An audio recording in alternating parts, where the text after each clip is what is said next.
जोहार नमस्कार, मैं हूं रवि कुमार और आप देखना शुरू कर चुके हैं माम बी न्यूज। अभी मैं हूं जेएल कैंप के केंद्रीय उपाध्यक्ष के पास, सूरज दा हैं, उनसे मिलाऊंगा। आज जानने की कोशिश प्रतिभा सम्मान समारोह टाइगर जयराम मातो ने रखा और कई स्टूडेंट को उन्होंने सम्मानित किया और झारखंड के राज्यपाल भी वहां उपस्थित थे। लेकिन इनसे इसलिए मिला रहा हूं क्योंकि टाइगर जयराम में मातो ने 75% दान दिया, लेकिन इन्होंने एक वीडियो में एक न्यूज़ में कहा था कि अगर मौका मिले तो वो पूरे वेतन भी दान कर सकते हैं। सबसे पहले स्वागत, अभिनंदन, कैसे हैं आप? बढ़िया है। आपके सभी दर्शकों को झारखंडी जोहार है और हमारी तमाम पार्टी के तरफ से आपके जितने भी व्यूअर्स हैं उनको जोहार है। आज का जो प्रतिभा सम्मान समारोह था, क्या कहना चाहेंगे उसके बारे में? निश्चित तौर पर ये हम लोगों के लिए कोई अचरज का बात नहीं है, क्योंकि जयराम दा को जो लोग जान रहे हैं वो अधिकतर लोग विधायकी के बाद जान रहे हैं। लेकिन चूंकि हम लोग शुरू से भाषा आंदोलन से साथ में रहे हैं तो हम लोग उनके नेचर को जानते हैं। उन्होंने एक बार कहा मतलब अपने आप में 100 बार कहा। दूसरी बात कि हाँ, जो तैयारियां जो हुई वो अपने आप में अद्भुत थी और अविश्वसनीय थी, क्योंकि इसकी कल्पना ये हम लोगों ने भी नहीं किया था कि ये इतने बड़े स्तर पर। हम लोगों ने सोचा था कि जयराम दा अपने जो भी उनका पेमेंट होगा उसका एक ब्यौरा संबंधित पदाधिकारी डीसी को दे देंगे, एसडीओ को दे देंगे, और उन्हीं लोगों के बीच में जो गरीब होंगे, जो असहाय होंगे, जो संसाधनहीन होंगे या जो नीडी होंगे, जिनका घर नहीं हो या जो भी, उसके बीच में कुछ कुछ राशि जमा हो जाए। लेकिन हमने ये देखा कि जिस तरह से उन्होंने एक ऐसी पीढ़ी को चुना, उनका ये साफ मानना है कि किसी को अगर आप खाना खिला देंगे तो वो खाना एक टाइम का काम करेगा।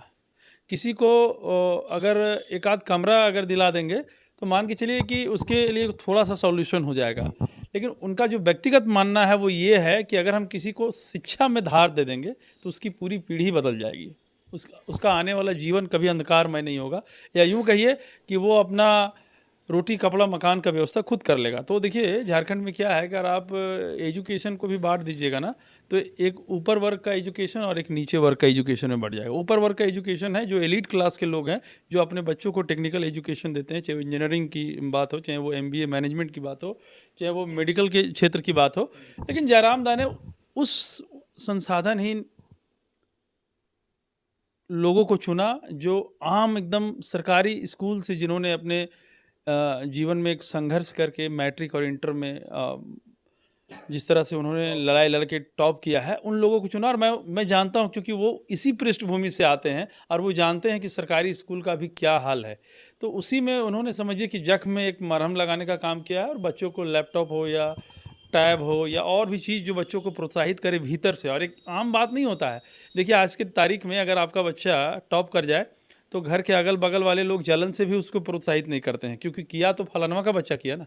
लेकिन आप सोच लीजिए उस बच्चा को अगर डायरेक्ट विधायक का आशीर्वाद मिले, संबंधित डीसी उस जिला का हो, वहाँ का एसपी हो, और पूरे राज्य का जो प्रथम नागरिक जिसको कहा जाता है महामहिम राज्यपाल महोदय खुद अपने हाथ से अगर उनको कोई प्रशस्ति पत्र अगर दे रहे हैं, तो सोचिए उस लड़के का या उस लड़की का कॉन्फिडेंस कहाँ जाएगा।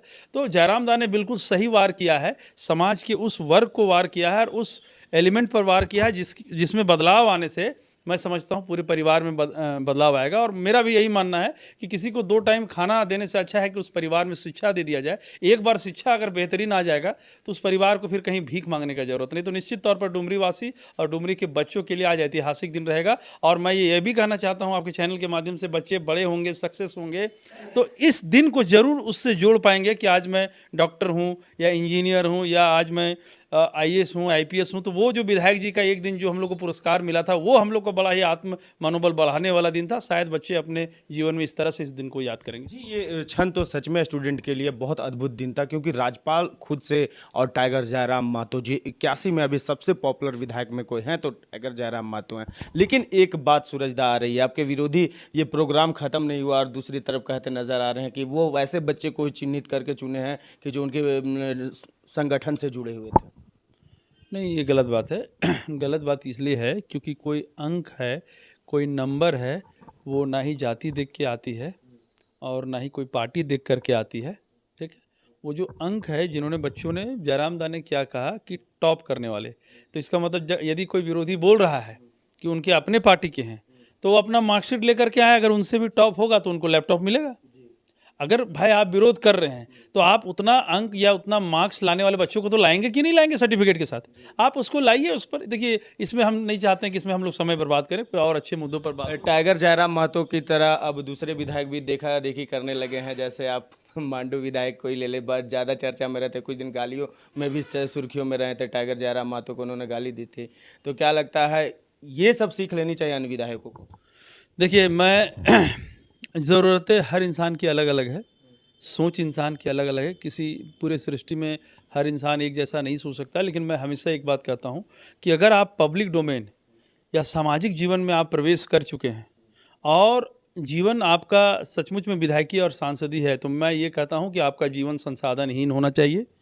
ये नहीं होना चाहिए कि आपका कोई बहुत बड़ा कॉरपोरेट घर से जुड़ाव होना चाहिए, क्योंकि आप कॉरपोरेट से जैसे जुड़ेंगे, व्यापार से जैसे जुड़ेंगे, तो आप जैसे ही जनहित मुद्दों के सामने कोई काम करने जाएंगे, और अगर आप पहले से पारिवारिक व्यापारिक मुद्दों से जुड़े हुए हैं, आपका व्यापारीकरण हो चुका है, तो जो ही आप पब्लिक डोमेन में काम करने जाइएगा तो आपके आंखों के सामने किसी भी काम से पहले प्रॉफिट एंड लॉस नज़र आएगा। और जब कोई व्यक्ति संसाधनहीन होता है, कामहीन होता है, तो उसके सामने सिर्फ सेवा सेवा सेवा दिखाई देता है। तो जयराम दा जब अपने घर से निकलते हैं, उनकी कोई फैक्ट्री नहीं है, उनका कोई होटल नहीं है, उनका कोई रिसॉर्ट नहीं है।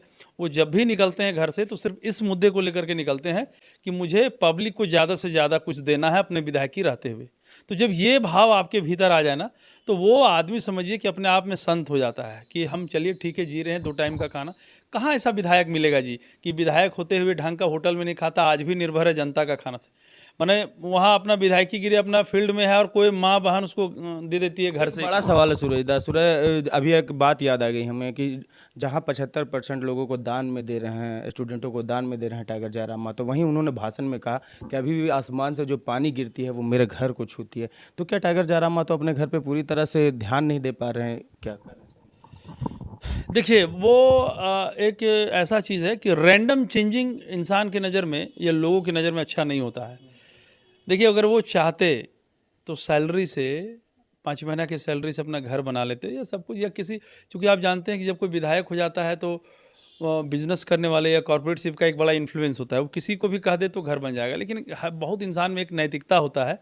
आप इस चीज़ को इस तरीके से देखिए कि कल को मेरे पास घर में टूटा हुआ घर था, आज को हम विधायक हो गए और उसकी जगह 5 तल्ला बिल्डिंग हो गया, तो आपका परसेप्शन क्या रेडी होगा उस इंसान के लिए, कितना पैसा यहाँ से कहाँ से आया है, ठीक है। और अब तो ये चीज़ सुनिश्चित होगा ना भाई कि आप अपने सैलरी का तो आपको 75% दान कर देना है, तो आपको काम तो 25% के अंदर ही करना है।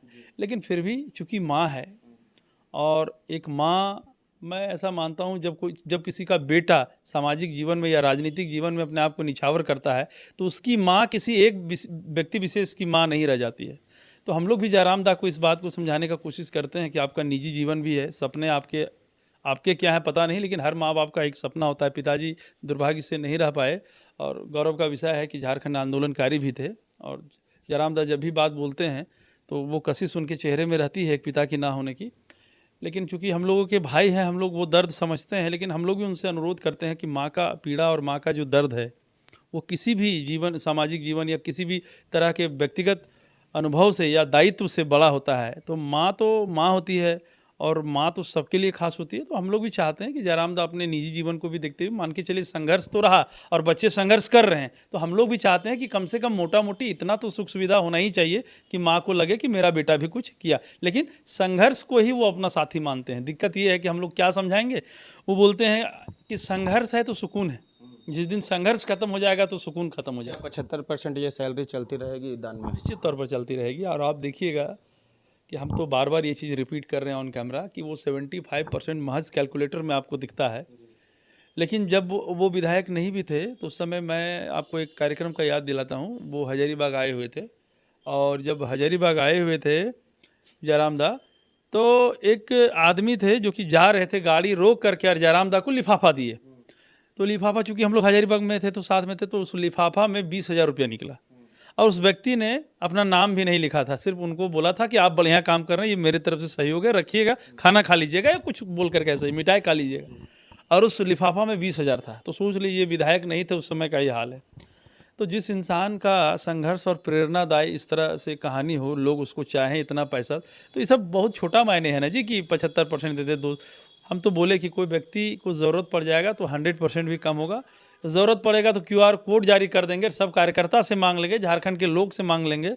वो किसी को 10 लाख भी ज़रूरत पड़ेगा तो उनका एक वो आह्वान काफ़ी है। चलिए, टाइगर का एक आह्वान काफ़ी है और जो आज प्रतिभा सम्मान समारोह हुआ वो ऐतिहासिक हुआ, क्योंकि झारखंड के महामहिम भी वहाँ पहुँचे हुए थे और कहीं ना कहीं जिस तरह से छात्रों को आज सम्मान दिया है और सूरजदा ने जो एक एक गवाह बने हैं और उन्होंने जो एक एक शब्द से आज हमारे चैनल को बताया है सारी बात को, वो कहीं ना कहीं दिल को छू लेने वाला था। और टाइगर जयराम मातो इतना दान करने के बाद भी अभी शायद अपने घर को पूरी तरह से संवारने में नहीं जुड़े हुए हैं। तो कैसा लगा खबर ये जरूर बताइएगा। मैं हूं रवि कुमार और आप देख रहे थे मामबी न्यूज़। धन्यवाद।